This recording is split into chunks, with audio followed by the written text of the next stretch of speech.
कैदी अक्सर भागने की प्रैक्टिस करते रहते थे। चाबी तो बना ली थी, मगर सबसे बड़ा सवाल था जेल की सलाखों के अंदर से दरवाजा कैसे खोला जाए। मार्क ने सोचा, रस्सी से चाबी बांधकर खींच लेंगे, मगर नाकाम रहा। चाबी घूमी ही नहीं। चार्ली बोला, लकड़ी की लंबी छड़ी ट्राई करो, लेकिन इतनी बड़ी चीज छुपाना नामुमकिन था।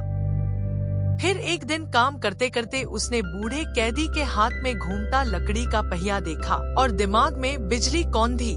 बस यही है तरीका। लकड़ी का पहिया बनाया, उस पर चाबी फिक्स की, खिड़की से बाहर निकालकर ताले में डाल दिया। कई कोशिशों, पसीने और धड़कनों के बाद दरवाजा खुल गया, लेकिन तभी गार्ड की आहट, घबराहट में चाबी जमीन पर गिर गई। कदमों की आवाज नजदीक आती गई। जल्दी में उसने च्युइंग गम लकड़ी पर चिपकाई और चाबी उठाने की कोशिश की। कभी गिरी, कभी गम ढीली हुई, लेकिन आखिरकार चाबी वापस हाथ में आ गई। दिल तेज तेज धड़क रहा था। वो तुरंत बिस्तर पर लेट गया। सुबह होते ही ये खुशखबरी साथियों को सुनाई। अब तय हुआ, रात को भागने के रास्ते की प्रैक्टिस करनी होगी। रात गहरी हुई। नकली पुतला बिस्तर पर डाल दिया। नंगे पांव तीनों नीचे उतरे। लोहे का दरवाजा सामने था। एक एक चाबी ट्राई करते माथे से पसीना टपक रहा था। आखिरकार सही चाबी मिली, लेकिन तभी गार्ड के कदम पास आ गए। सांसें थम गई। छुपना पड़ा। दिन बीतते गए और आधे साल की मेहनत में 15 दरवाजों की चाबियां बन गई। अब बस चाहिए था शहर का नक्शा, लेकिन हालात बिगड़ गए। एक साथी कैदी को फांसी पर चढ़ा दिया गया।